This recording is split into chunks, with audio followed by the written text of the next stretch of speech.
So what you'll need to do is remove your intake. Mine is aftermarket. You have a bolt here where it's blinding, and then we've got a hose here, there, 2 clips.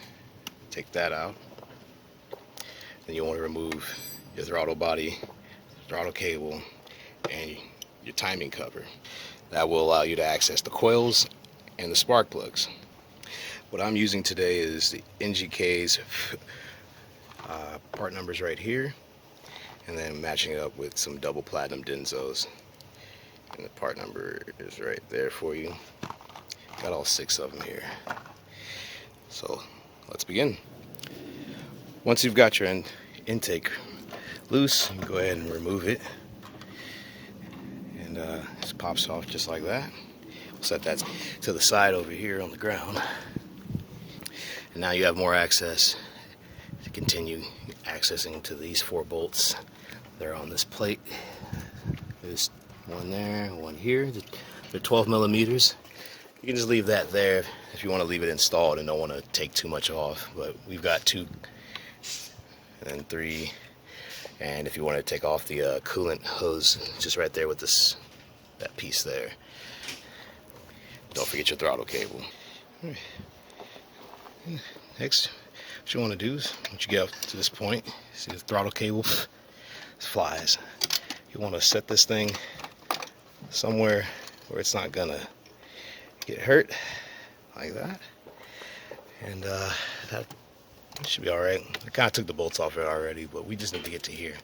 Next up, we'll take this off, and kind of can get away with not taking that off, but we'll take it off anyway. Yeah, you can see that it's still in the way, hitting your coils here, so we'll get that taken off. I'm using a 3/16 Allen key to break these loose. See there? Got a little snap to them. But all you want to do is break these loose. Yep, just like that. Next on the list, you'll need one of these. It's a what do you call it? Mine's a task force of 5/8 spark plug socket. I'm going to remove your spark plugs here. Now the coils, there's 3 of them, are attached with 10 millimeter screws. They're kind of long, so just take your time with it. You want to pull the spark plug boots evenly and firmly. You don't want to pull on the wires. Excuse me, I got flies out here swatting. But yeah, that would pretty much get you to the spark plugs, and once you're there, you'll want to take them out with this. Don't use anything else. You might end up breaking them. Alright, and after it looks like a mess, but here's number 1, there's 2, and there's 3. You want to go ahead and pull all that out. I'll lay that on the ground for later. 3/8 ratchet, long extension, 5/8 spark plug socket. You want to go in there. Here, I'll show you this one. So make sure it all goes all the way down. It's going to kind of feel snug. And then you'll want to apply straight, even pressure. But something weird happened with my camera. So this is where we're at with the spark plugs. They are atrocious. But we got the fix for that. Definitely don't be using that with an aftermarket intake. So I've got the fix right here. This torque spec should be 13 foot-pounds. I'm not sure about that in inch-pounds, but you can easily convert that over. And we'll be also installing the new spark plug wires on the coils down there.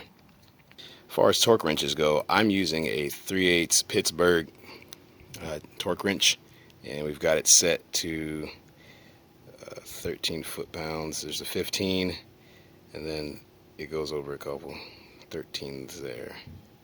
See there? In case your tools don't do this, but you want to have a spark plug socket that actually holds it. You see how it's vertical like that? If your spark plug socket doesn't hold it, you may run the risk of dropping the electrode, and you don't want to drop and hit that, or let alone the porcelain white part of the spark plug. It will damage it. So I'll show you here on this one, then I'll do the rest of them off camera. But you want to enter into the spark plug hole really carefully. Then what I like to do is I like to use two hands, but there you go. You want to make sure it seats in there, so I go counterclockwise. You want to go reverse into the thread to make sure it's seated properly. And I don't hear anything. There's nothing in this and down there in the hole. So by hand, I'm just going to go down until it's hand tight like that. And you want to repeat that 5 more times. Moving over from spark plugs to the coils and spark plug wires, NGK has made it really easy. All you're going to need to do is identify which one these go to. It says 5, so that's cylinder 5, cylinder 3, and cylinder 1. Let's see there. So you'll just match those up. Just how you pull your coils out, you'll attach these spark plug wires where those used to go and match them up inside the engine bay. Very straightforward. Once you've installed the spark plugs at 13 foot-pounds and installed your coils and spark plug wires, you should have an arrangement like this. Coil number 1, 2, and 3, I looked it up, and this one controls 6 from the coil, and number 1, this is 3 and 4, you can see how it loops there, 3 and 4, and then 5 and 2. 2 at the coil, 5 at the spark plug. And you should follow the labeling on your spark plug wires, and you should have a very easy time doing this. Now at this point, you can put your 10mm screws that look like this from the factory back inside each spark plug or coil and plug everything back together. That's how I have it packaged in there. So everything kind of fits together. Right? So you can arrange yours how you like, but I mean there's really only so much room you can work with. And there's your end result. Nice and running. If you follow my steps exactly, and then anything I may have missed, you should have a successful install. Now I just turned it on a few seconds before I turned the camera back on here. And you can hear it starting to warm up here. It's not hot, right? So, good job. I'll see you in the next one, Ballad of Imports.